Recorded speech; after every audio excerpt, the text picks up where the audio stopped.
All right, everybody, we are live. Okay, cool. So, what did you want to? So we want to talk today a little bit about. Um, Let me just adjust the lighting here. Uh, we want to talk a little bit about your Ravenloft game, right? Yeah. So, we want to talk a little bit about like your different ideas with the Doom pools and things like that. Yeah, because something that I originally liked from the I forget what it was. What was the White Wolf Imprint? I know they did swords and sorcery, but I think they had a fancier name for it or something. Oh, But the thing.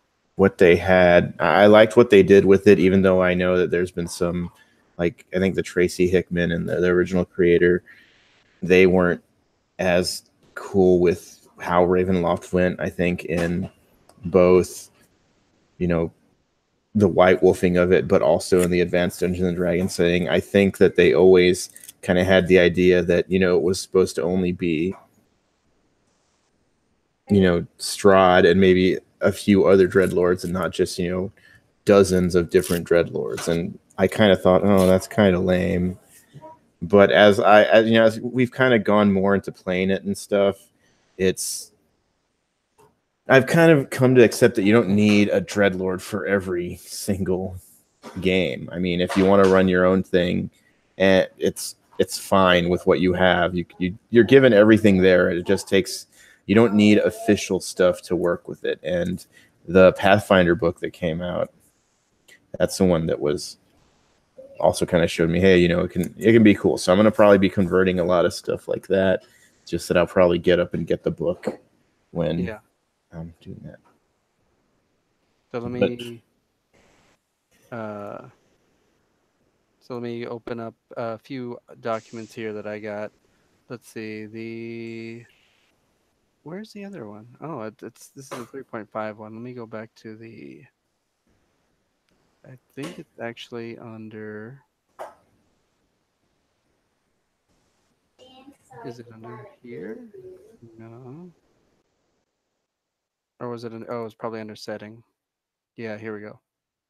Um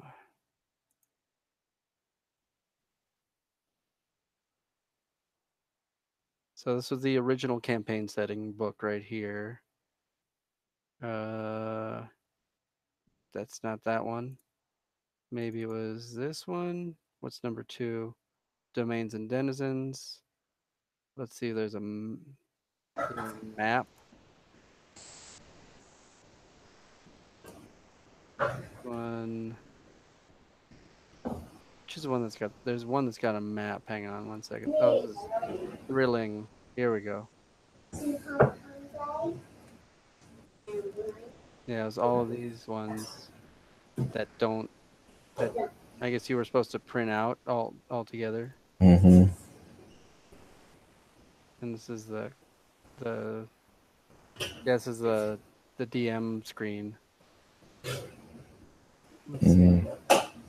Well, maybe I should go to Myth and get the Ravenloft DM screen for 50. Hmm.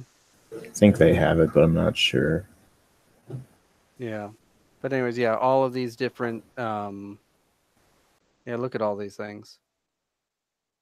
Darkon, Keening, Tempest. I mean, yeah, I did like the ones that were kind of like the ones near Barovia. I thought those were cool. Like, I like the idea of like some other lords possibly being trapped and continually warring with Strahd. It in the Istrahd book, you have a lot of different potential competitors, which I think was really cool. And there's nothing that says the dark powers can't f with them, so to speak. Yeah. So going down to the table of contents, we got Barovia, Borca, Darkon, Dement, Tulu, Falknovia, Forlorn, all of these ones, right? And then the Yeah, other it's just that after a while you can't like, and maybe it was with how um Wait a minute, Mordenheim. Mm-hmm. So Mordenheim's relatives are on there. Yep. Okay, well that kind of makes sense to why he's there. Oh yeah, he that was a weird one that didn't the book that where Mordenheim was introduced was real weird.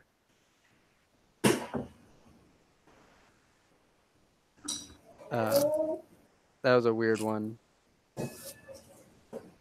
And yeah, one second, I got a cat to pick up.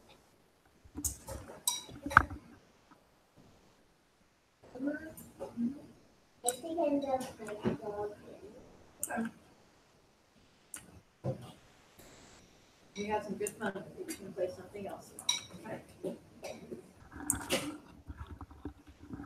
All right, back in action. So, what is it that so you need the domain powers, right? Is or the dread powers, I guess, is Mhm. what we're looking at, the corruption mechanics. Because in all honesty, like some of the 5e conversions the way that fifth edition works, or the way that any Dungeons and Dragons game works, it doesn't work too well for this because it's normally a d20 roll, a save of some kind, right? And I mean, the way that most of these DCs are designed, you're looking at a 50-50 shot that something bad's going to happen, right? And that's not what you want as a DM, because then it's either too obvious, or yeah, it's either based on a DC, and those DCs are normally going to be like 50-50 shots, or it's going to be the on a natural 1 or a natural 20, something bad happens or good happens, or something, and that is a 5 to 10% chance that something's going to happen, right? So it's either always happening, in which case it doesn't really that drama, that tension is not there, or it never happens, and so you can go like 12 games without seeing it. Yeah, I think that's why I want to do something that's not just solely dice based, Hmm. because, and that's why I'm probably going to be keeping points or at least a mental prep or track of things that are going on, because again, this is all just narrative that I'm trying to do. But I would do Yeah. want it to have some mechanics to it, and if there's like power that people tap into, it's going to be beneficial to them, because in one thing that I think, if I remember it correctly, the Pathfinder evil book did that I have The is that, Pathfinder Horror Adventures, I believe. yeah, is that the bad stuff is just, obviously, like, oh, why would you want to keep continuing doing this? Because it's pretty obvious what's going on, and I want it to be a bit more subtle than that. Mm. In what do you mean? I mean, okay, let's say you're starting to, like, you're becoming a Frankenstein's monster, Hmm. or you're starting to graft things onto you, and you're kind of losing your sense of self. Well, it's pretty obvious what's happening. Yeah. And My hands smell horrible. No, you smell horrible, Ava. oh, her hands smelled horrible. I don't know what they smelled like. Anyways, uh, so or if you're becoming like a ghoul, you're developing a hunger, and yeah, it's well written, but it does seem like you're, Any rational person would just yeah, peace but out, right? then we've encountered more than enough non-rational players, I think. Yeah, that's definitely true. And I mean that's where it gets interesting. It is when you have these non-rational players, but those non-rational players don't make for good narrative players, because narratives are normally very rational. They follow they follow a consistency, right? And that's the idea of verisimilitude. That's this idea of immersion. That's this idea of all this other stuff that we want. You can't have drama with only randomness and chaos, right? You need. Yeah, because you need something, and I guess that's the benefit of having like a dungeon master. Because, uh, again, you know how I'm very rules light when it comes to things, but even if you're improvising, it helps to have a base to kind of springboard off of, Mhm. and that's where those rules can help with it, especially with something as corruption, which is going to be an important mechanic, and you want to make the corrupt path the easiest path, but you also want to make sure that they willingly know what they're getting into. And I think the best types of horror in that regard is going to be stuff that people, they convince themselves, okay, well, I'm not really doing, I'm doing this for the greater good, or they have something that kind of dilutes it and makes it more tragic. So it's more than just, an extra power or some ability stats, which, don't get me wrong, are cool, but yeah. Well, I think the powers though are the.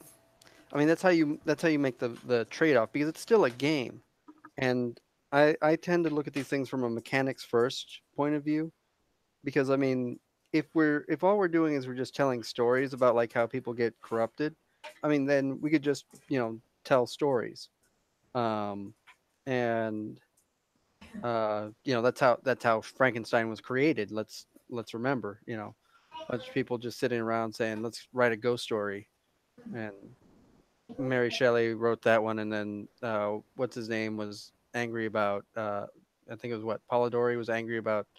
Uh, uh, Byron not loving him enough, so he wrote that vampire story about him.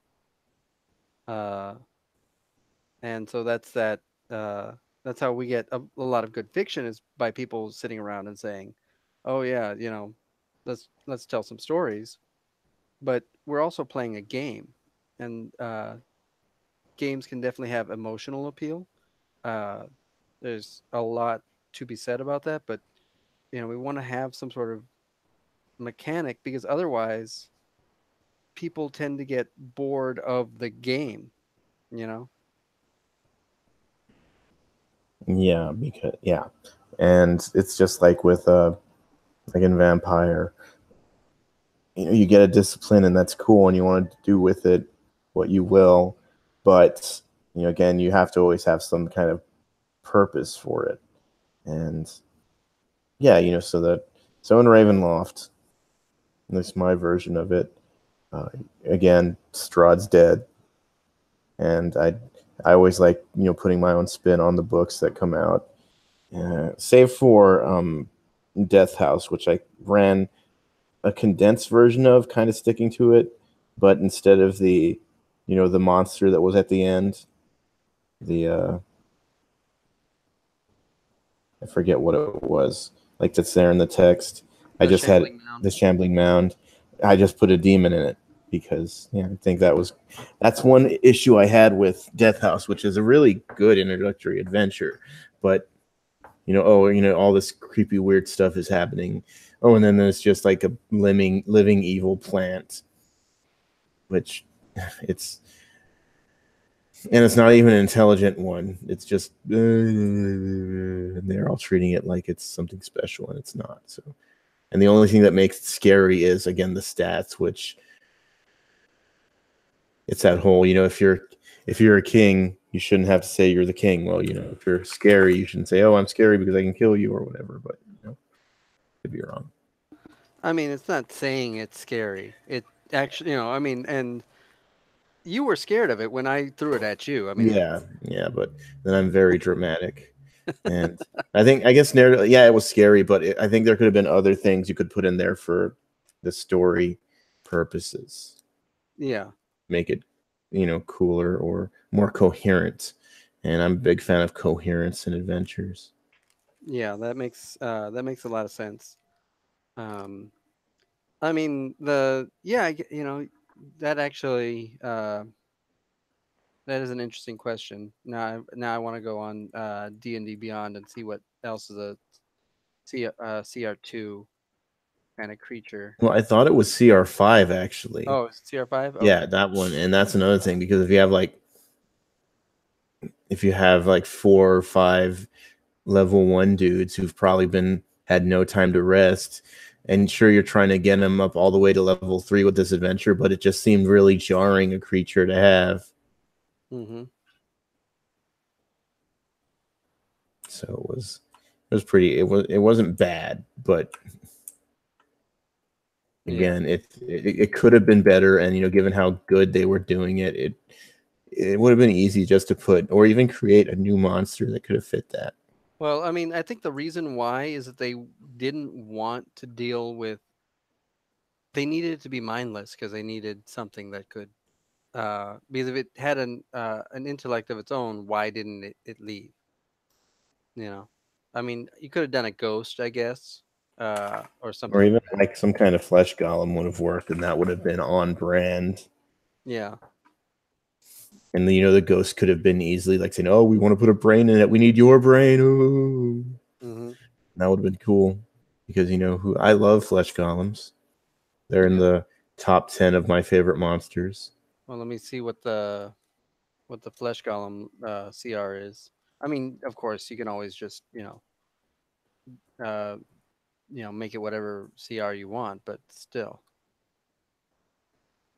it's flesh golem CR5. Mm-hmm. Of course, the problem is the immunities that it has. I think it's a high level CR5. Yeah, but that the shambling one, it was also pretty high up there in terms of resistances and immunities too. So it's not like it was an easy. That's not meant to be an easy battlefield or not easy battle. I'm sorry, I saw something about battlefields, but yeah. So it could easily have been something that just fits with more brand, and it could have been a mindless thing. It could even been like a statue that comes to life or a gargoyle that's there. Oh, gargoyle. Let me look up gargoyle. I don't think gargoyles are too high up. Yeah, they're CR2s. Okay, but yeah, the flesh golem is immune to non-magical weapons, so that's why you can't use a flesh golem. Yeah, and the thing that I mean, you could just have an easy one. Like the thing I did in that one is I made like a silver longsword and thing that was really useful to one of the characters, and that's the thing that they're using from now on. So it's just I did a lot of things that I think made it a little better, but as it stands, it's a very well written adventure. So Yeah. I don't want to, but I always like remix things, as I say. And so they went through that. They got to Barovia, and they've basically encountered they've been set on a path to try and find medicine for Irina, Mm-hmm. who's a resurrection of Strahd's lover, Mm-hmm. not aspiring lover, because Yeah. it was He never got it because he's an incel. yeah. And so now they're trying to again figure out what's going on here, and I'm hoping the things that they've found it upon themselves to try and help cure Irina, who's currently sick and needs something. Despite Strahd being gone, something's keeping her sick, and she needs medicine to make her better. And that will probably fall into the greater meta plot as we continue on. But the I think I forget which one it was, but this is kind of inspired by Castlevania 2 or 3, the one that you have to find all of Dracula's body parts. Well, you have to find in this one they'll eventually be put on the mission to either finding all of them or ultimately destroying them. And if they destroy them, well, that means that someone's going to have to replace Strahd if they want to go out. And if they resurrect Strahd, well, that'll get them out, but they'll have Strahd, and who knows if that will be the end of the adventure.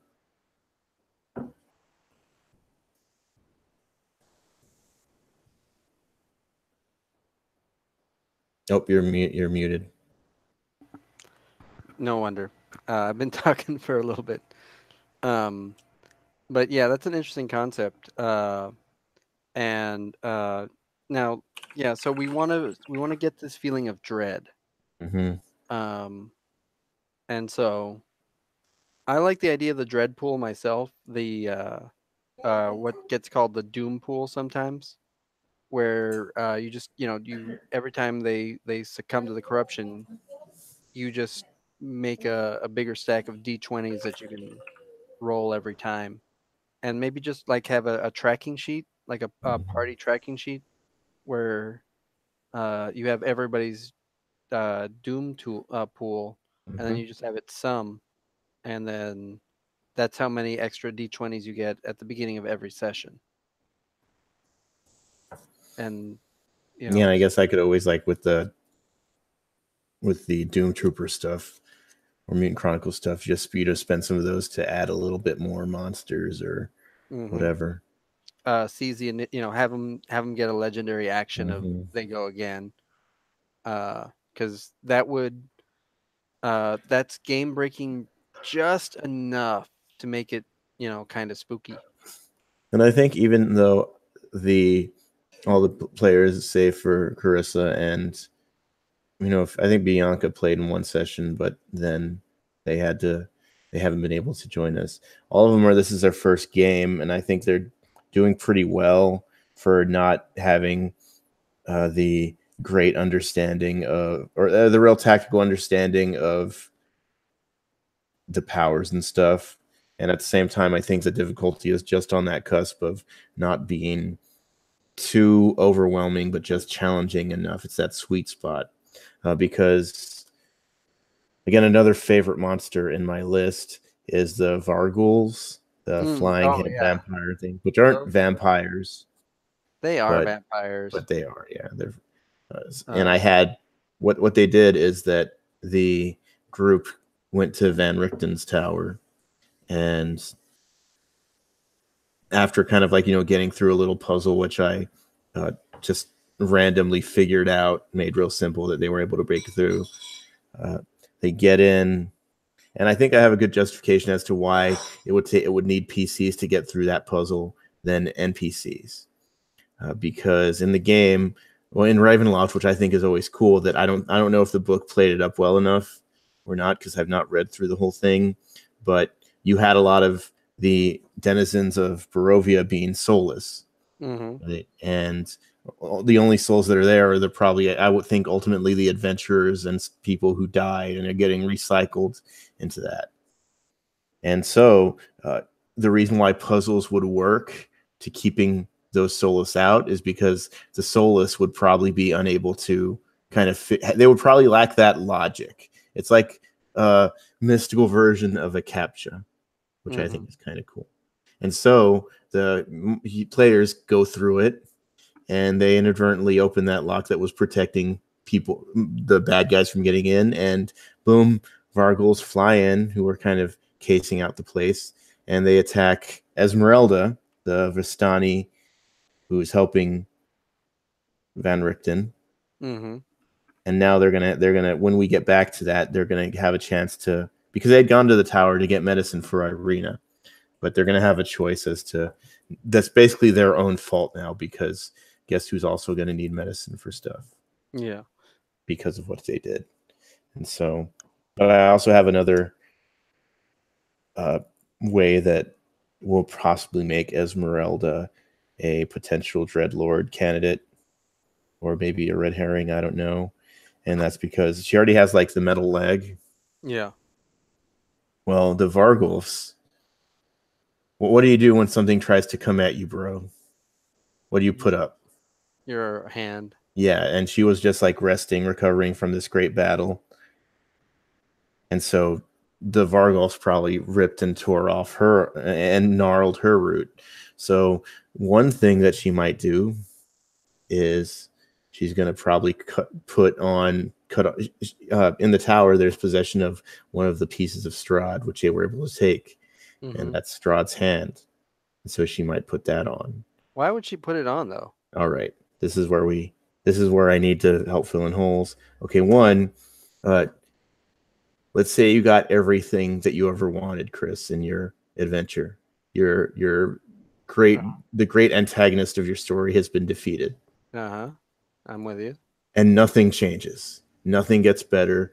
You've built up this whole great sense of self, in this pursuit, and then boom. And on top of that, you're drained. There's something missing from you, whether it's literal, in the sense that you've been wounded greatly, or maybe it's all mental. Mm-hmm. And so she knows that the one thing that Rictavio / Van Richten is going to have, which I didn't recognize. Okay, he's called Rictavio because he's Rick Van Richten. That's dumb. I didn't notice that. Why didn't I notice that? Is another? He's going to have one artifact that is. He's going to have Strahd's rib bone, which I think is kind of a biblical reference, so to speak. Mm-hmm. Very ground level stuff, but that's all I do. And he has it like kind of on it. He's wearing it, and that's made him invisible to the soulless. It hasn't made him invisible to the non-soulless bad guys who are there. Specifically, the cult of Make Barovia Great Again is what I'm calling them. But that's like, kind of protected him. So she's thinking, okay, well, sure, that's protecting him. I have this thing here. How can I make it protect me? And she kind of holds it. And then, the dark powers will kind of subtly influence her and saying, you know what you have to do. And because that's one thing that you have on Ravenloft. You have the dread powers always there, subtly pushed, not just the PCs, but the NPCs. And given that she's kind of in this really bad state of mind, what would make you cut off your hand and put on the hand of Vecna, Chris? Like, what would make you? Because I know you don't want to do it, but there is a thing that would make you do it. So let's see. That would make So what kind of frame of mind would you have to be in to accept that? To that you need to take this dark power, but for what reason? Why? What would drive you to this? And that's why I think she's doing it. But you can go ahead and say that because I think that's a good discussion question. Yeah, that's a great discussion question, and the answer would not be ennui. It would not be any of that because that's not the place I would need to be. Especially if I have sacrificed so much, and then nothing's happened yet. Just flipping the script and saying, okay, well now let me, I've been fighting this evil for my entire life. Let me do this. And to live more of this terrible life. You know what I mean? That would tell me, you know, oh, this world is terrible. Everything's like that.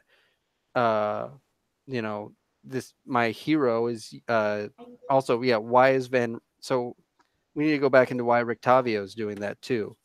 Okay, Rictavio, he's kind of gone off on his own, and he doesn't really think that, hey, I can't, I've done this, we won, but nothing's happening. There's still evil here, so I have to figure out why this is still happening. Maybe we didn't really destroy him. I think in my clouded memory, we've gone through this again and again. Is this like that? So he has an idea that something is wrong. Yeah. Something, now maybe it's always been wrong. Maybe it keeps whatever, but he knows, and his, like, he's thinking it's his curse in action, him and a few other people, they defeated Strahd, and, Esmeralda is very weak, has not recovered from it. So he's thinking, okay, well, if I stay close to her, I'm gonna, the curse that haunts me is gonna strike her. So he strikes on his own. He realizes, while he's in possession of this artifact, one, that none of those soulless are going after him, and two, this allows him to have greater hunting against them. That's the parts that are there. So he's right now trying to gather the parts for himself to figure out, or at least trying to figure out a way to destroy them. But yeah, and I pulled that thing up too, the Wikipedia article. Yeah. I was going to show you there was an ad in it that's really cool looking. But Oh, yeah, yeah. no, so he's thinking, oh, I need it. So he's kind of gotten to this point where, okay, well, maybe the victor, maybe it's not just enough to defeat Strahd. There has to be another way. And he's kind of doing he's wondering about, he's doing a Tyrion forging thing or Bolvar forging. He's kind of on the fence of, this is from World of Warcraft. He's kind of thinking, okay, well, if there always have to be like, a dreadlord here, maybe I should bite the bullet and be a benevolent one to keep people from, to basically keep Strahd from ever returning again. So that's what's on the back of his mind. He doesn't know if it's possible, but it's something there. This one, this ad. Yeah, that one. Mm-hmm. So that's the feel that you're going for. Mm-hmm. Yeah, and so that's Van Richten. He's lost everything but himself, and he's wondering if, in order to really defeat Strahd, he's going to even have to sacrifice that. Mm-hmm. And so that'll work for him. And I think for what's her name? Not Irina. Esmeralda. Esmeralda. I think that's her name. I would have her go axe crazy. Yeah, I think because she's, unlike Strahd, who's quote unquote lost everything. Mm-hmm. She's losing parts of herself. Yeah. She's not feeling. She's not feeling whole. Yeah. And that's, I think, why she's also kind of being a little bit pushed towards wanting to get that hand, because she's already lost her leg, and she kind of, in her mind, I'm gonna make the hand kind of be moving, so she'll kind of see, oh, there's something there. And I know that I know what's his face has the rib bone, and that's protecting him. I wouldn't have her do it as protection. I'd have her do it as she's going to grab it, and she's going to destroy the entire. So if Strahd is dead and there's nothing, and the thing isn't fixed, that means that this whole place is cursed, and she needs to destroy it all, burn it all, and then maybe that's a good one. Yeah, then maybe everything will get released. It's not just Strahd, it's everything. So that would probably be a better. Okay, no, that's good. That works. That's what would make me do it. Is saying, oh, we didn't go deep enough. We didn't go. The cancer is still Yeah, there. but I can't change it. We've got to get rid of everything. All right, that's good. So yeah, so she'll eventually get to that part. She, if she'll keep the hand. Of course, she might give it to the PCs, and it's a lot easier to get them to do something with it than an NPC, because again, it's not storyteller fiat that's driving them to do this; it's their actual choice. So okay, that's good. Yeah.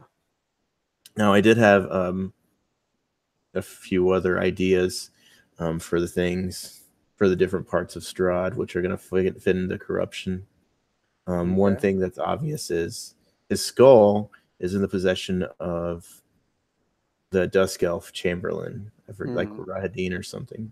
And he's the one going through the motions of, oh, well, all the thousands of people he's killed is finally catching up with him. He should have the ability to either take over Barovia himself or resurrect Strahd, because he's not the only one working for that. But at the same time, he's probably finally wanting to die. He wants to, and because he was denied the suicide by adventurer, he's thinking, okay, well, maybe this is how I'm going to do it. And if he can shake that ennui, that could make him possibly replace Strahd as a dreadlord. But I don't think it's ever going to happen, because if he could have, he would have done something by now, or there would be. But I think it fits into the character because he's all about duty. Yeah. And so, they could get possession of the skull pretty easily. It just have to do with, defeating him, outsmarting him, or convincing him that they're a part of the resurrection thing. Yep. So that sounds good. So yeah, that sounds like a lot of fun. So let's talk about my character I'm going to bring in. All right. Uh, Connery McShawn. Oh, I'm gonna love playing him. Just don't be too intense. You don't want to scare the noobs. Well, I'm gonna come in. I've been watching a lot of Celebrity Jeopardy lately, so Okay. I'm not doing my Sean Connery. I'm doing my what's his name? Chris Daryl yeah, Hannah. Daryl Hammond, yeah. Daryl Hammond as Sean Hannah. Connery. Yeah. So Daryl Hannah as Sean Connery. yes. Uh so uh so I gave you the mechanics for the Blood Hunter. Let me go into my where's the other people's D&D next, other people's DMs guild stuff. Yeah, here we go. So let me open this one up and share and do a screen share.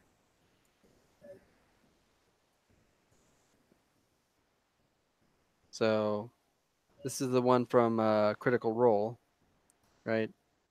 This is the one that Tova was in the one shot. Which one's Tova? She was Ashley Birch's first Oh. character. And so I like this Cursed Weakness and Bloodlust part right there. I don't need the rest of any of this stuff. I just think this will work.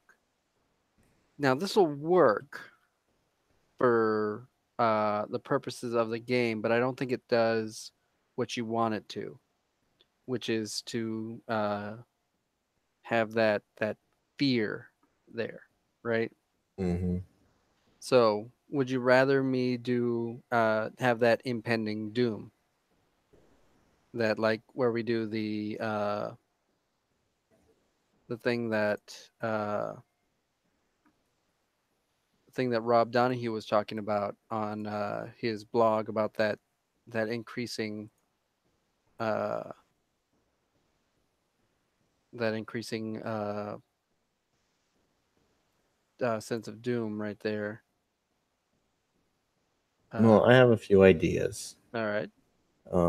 One, I really like the idea of the players kind of not coming on to you, but getting to where you are and you're like basically wrapped in chains. I think it would be a cool like Yeah. plot point to introduce you and Oh you're yeah. so you could probably be at the bottom, like at the bottom of Rictavio's tower or something in another thing. Like because they went straight up. So Okay. yeah, so we might have that. And I'm thinking that you could have gone to Van Richten Mm-hmm.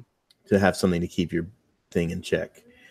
So maybe you have to keep that lycanthropy in check. You have like some kind of silver chains around your neck or your armor, and it's always you're always kind of burning or in pain, but that's keeping the beast from coming out. Yeah. But there's nothing really stopping you from like if all of those were knocked off, maybe you could.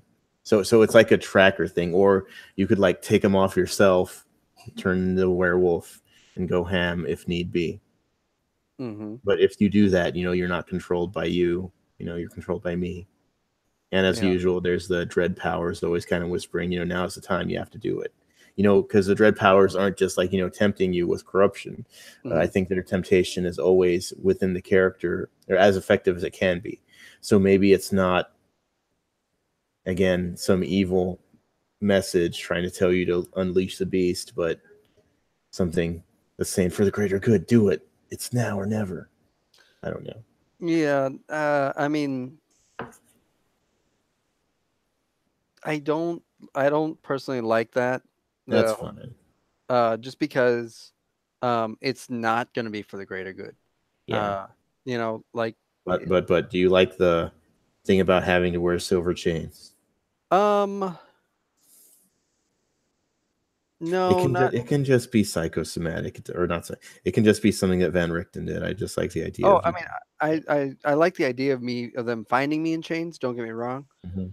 but then and silver chains, but the idea And a silver chain. Like of oh yeah, uh What was their hit? I don't even remember that. Yeah. Anyways, so yeah, no, we can like. So the thing I want is that it's uh because I'm only really doing this for a one shot. Mhm. Uh, this would be a fun way for you to test a time clock mechanic or something like that. So that Oh, that's bad because I don't like time clocks. you don't like time I clocks? don't like time clocks. Why not? I just never have. It's not my like. I don't know. Carissa was able to run a little Star Trek thing that Mhm. had like us on a timer, Yeah. and I think it just kind of. It's not that it was bad. It's just that it was. Uh, it doesn't. It's not conducive to my type of willful role playing. Like I'm not a quick thinker, I guess. So Oh, I mean, I'm not saying that's. yeah, I'm not saying but that. it's not me the player. It's who's doing it. So I'm yeah, not no. saying. I'm not saying a an actual like ticking clock. Mhm. I'm saying a pie that fills up.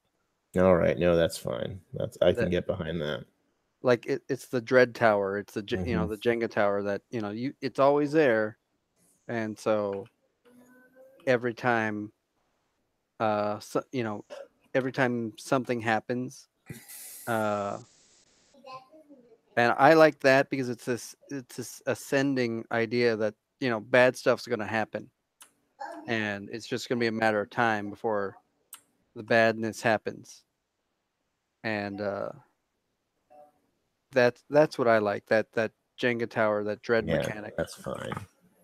Uh, and it'll be especially fun if the other players don't know what's going on, and you just have me make a will save or something, just constantly having me make will saves, and then when I fail, tell me to fill the box one, Hmm. and then let them figure it out.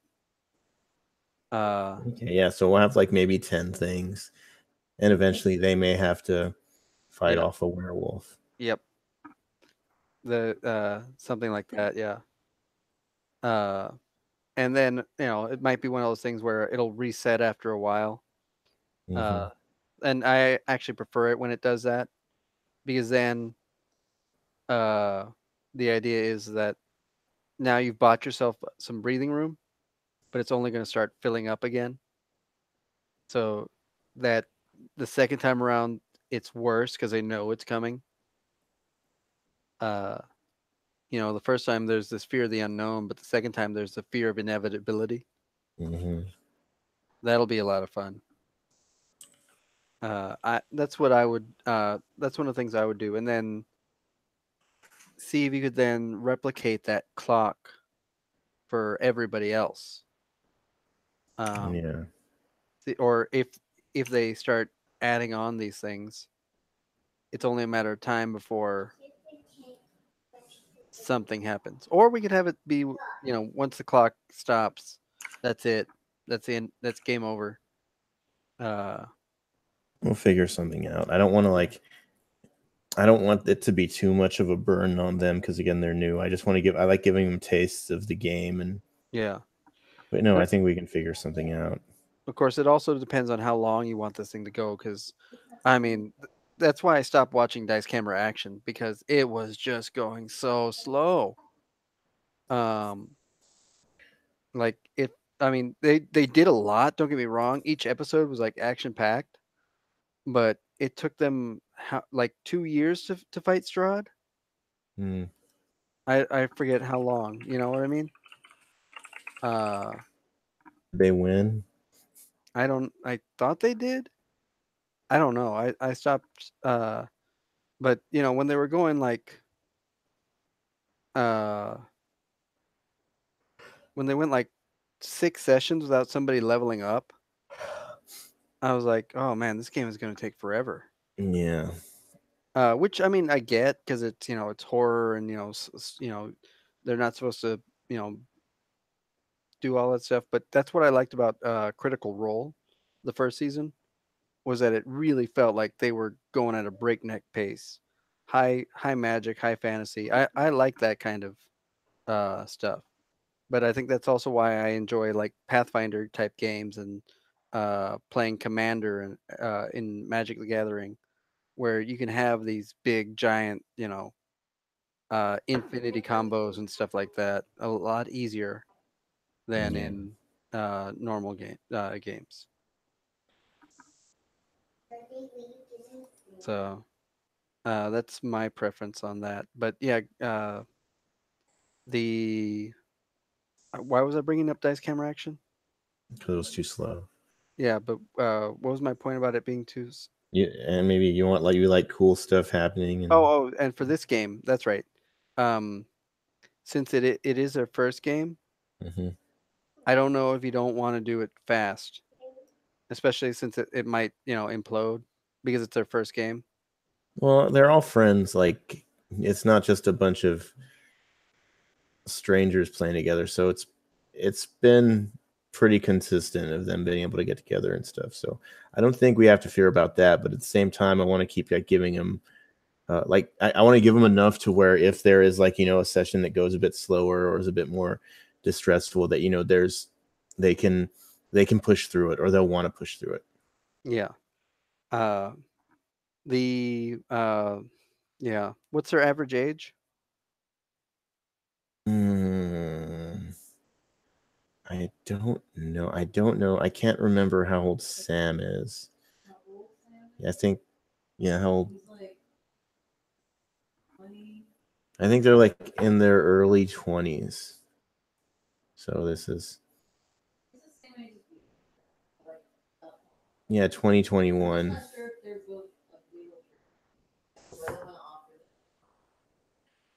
So yeah, they're not like they're all young.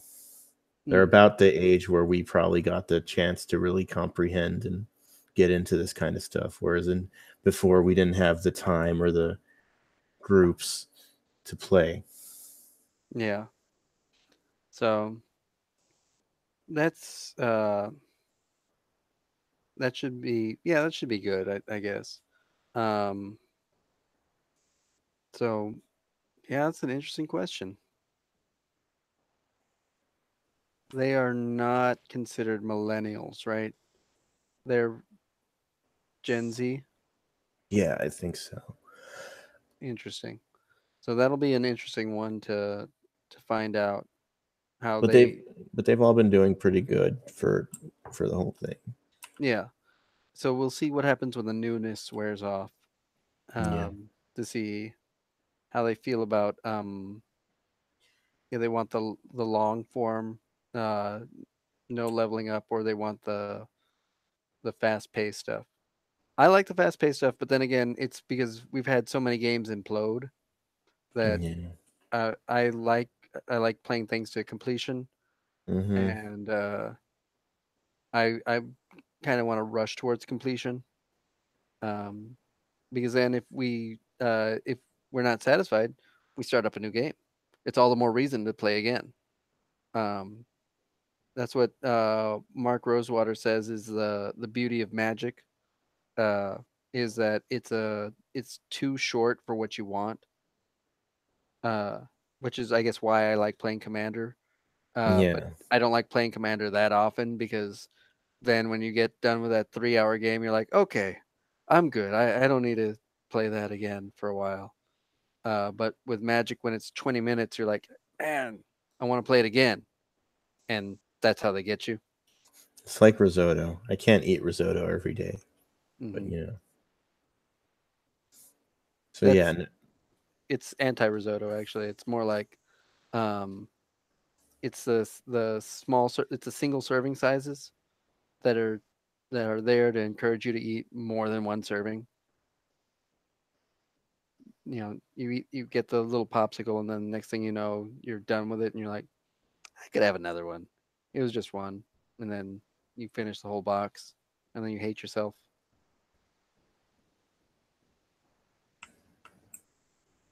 I know I'm not alone in this. yeah. I mean, I have those white fudge animal cookies. I have. There should be a lot more, so don't worry about it. Yeah.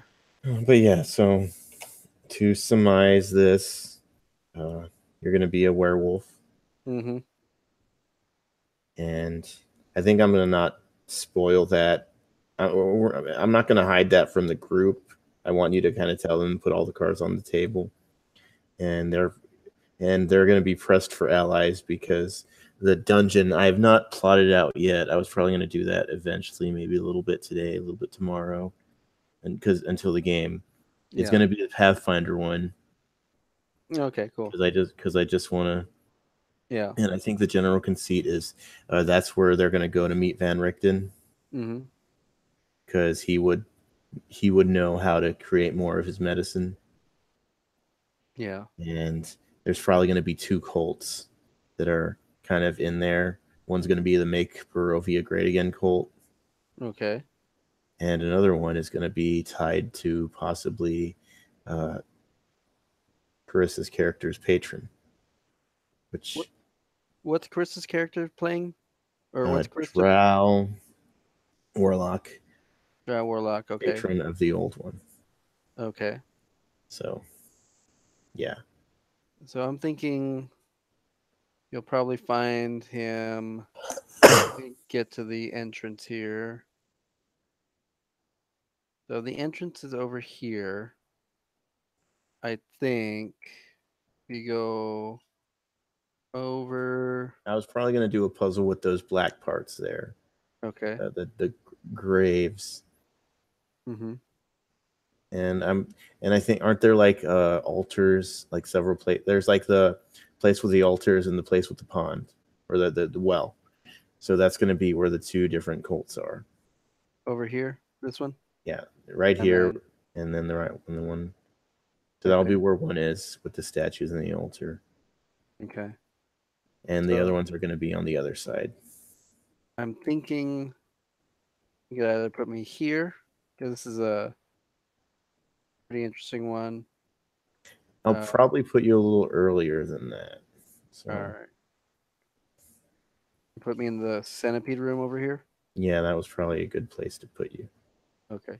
Like maybe we can say that Van Richten brought you in here because he didn't care about you because you're just the help and you're already a cursed thing. So he brought you in. Things went ham. He got caught. He ties you up over there, slowly exit, and then gets captured or disappears or something. Or I mean, I guess I was gonna say that I went to him for help and he did set me up, over here just mostly to get me out of the way. It more than any you can say more than any real um more than a real kindness on his part. But yeah, Yeah. you're a werewolf. Oh, I know the perfect place. You want to get tied up? Okay, cool. I know the perfect place to tie you up down here. Yeah, and so you worst comes to worst, you could either die at the hands of the cults or get killed by him. Mm-hmm. So you were his contingency. Mm-hmm. And yeah, and we'll figure out something to have me do to fill out the. I think it'd be cool if we did. Where was it? If we did something um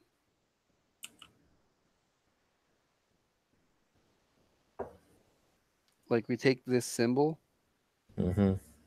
and like we cut it up into wedges. Yeah. And then every time something, the beast awakens, you give me another piece. Yeah, no, I could figure that. Like I'm gonna probably give you an artifact or some kind of power that if you tap into, it'll be real good. Okay. But then you get one of those pieces. Then I'm gonna recommend you take a look at the Order of the Lycan because there's some interesting things on that. And I'm pulling it up right now. And then now I know what can fight it back. I'm gonna say that if you do take silver damage, okay, that'll like Oh, I like. I'm gonna cut. It's gonna be 8 pieces. Mm-hmm. If you take silver damage, that will remove 1, but that can only last like once per, I guess, combat. Mm-hmm. So you'll have like maybe a silver dagger that Strahd gave you, Constantly, or to, to not Strahd, Van Richten gave you to off yourself if you ever got too much. this is really interesting. This is going to make it because werewolves are metaphors for things. Yeah. Uh, so having the werewolf be a metaphor for self harm would be an interesting one. That's what I liked about the Ginger Snaps movies, because those were all about that. Um, where the werewolves were, and in each one they were different metaphors for different things. Um, All right, so I'm gonna say that when you do you can do a predatory strike, mm-hmm, and you can be at 1d6, mm-hmm. but it can. I'll bump it all the way to 1d10 extra damage if you take one of the pieces, as you're kind of giving into that beast. Yeah, but I'm not going to. I mean, that it's not. I don't, and you know what? I don't want it to be in my control. Okay. You know what I mean? All right. Maybe whenever you use one, like, okay, if you do your bloodlust though, that one I'm probably gonna have like. When I fail my bloodlust, I get it. Okay. Yeah. That makes the most sense. Okay. Um, And I'm gonna because make it to where you can tap in, like if you're low on HP, you can take a piece and heal a hit die for free.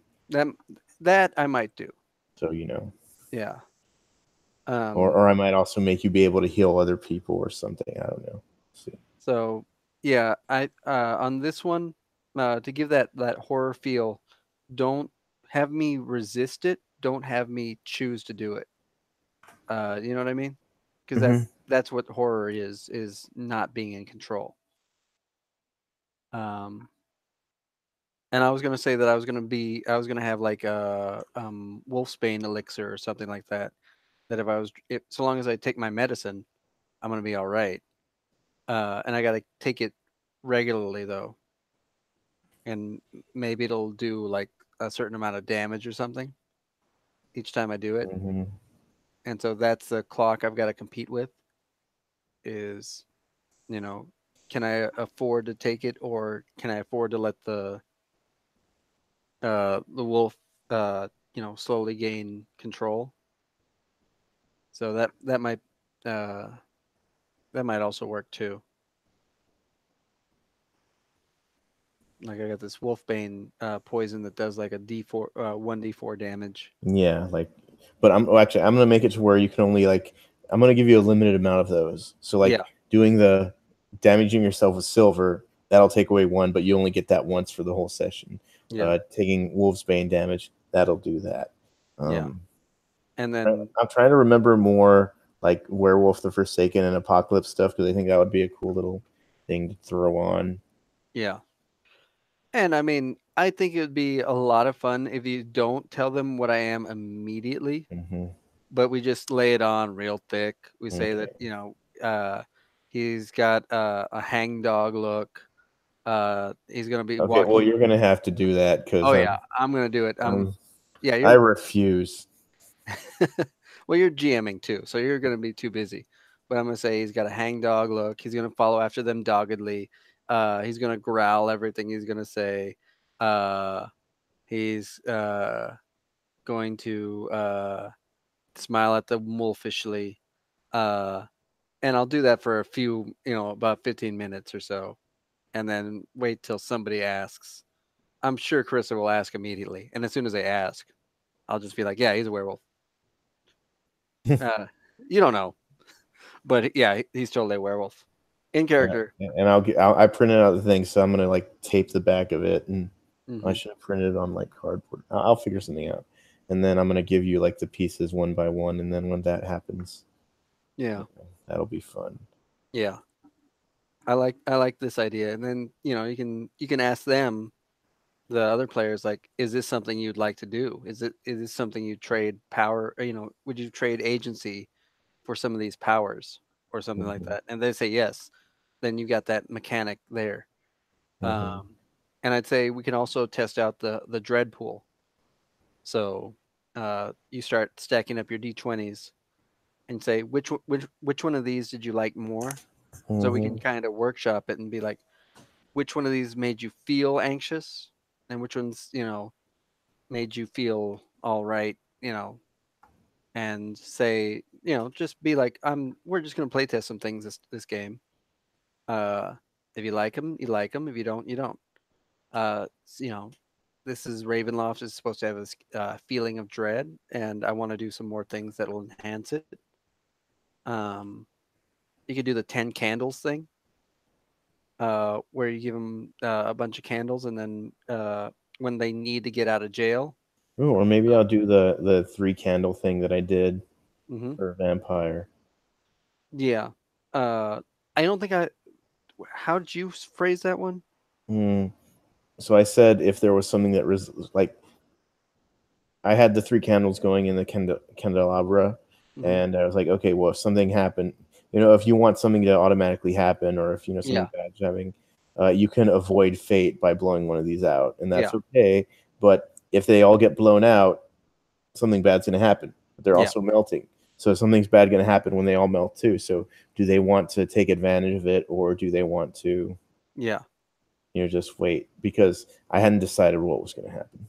Yeah. And I'd say do that. So bring in those two mechanics and just be like, which one of these did you guys like better? And see what their tastes are. Yeah. And see which because it might be that Carissa seems like she'd be more of a uh the this pie piece thing than the candle thing. Yeah. But Sam and that group might be a better choice for uh the candles. So yeah, we'll find out. See which way they like it. So all right, cool. I think this worked out real great. All right. Now I just gotta stock the dungeon. Yep. Stuck the dungeon. Stuck the dungeon. The PCs don't like it. Okay, well, I thought you were going with the shot the monkey thing, but No. that's a little bit better, but not really. Yeah. So, all right. Well, this was fun, Jason. We should hang out more. Yes, we should.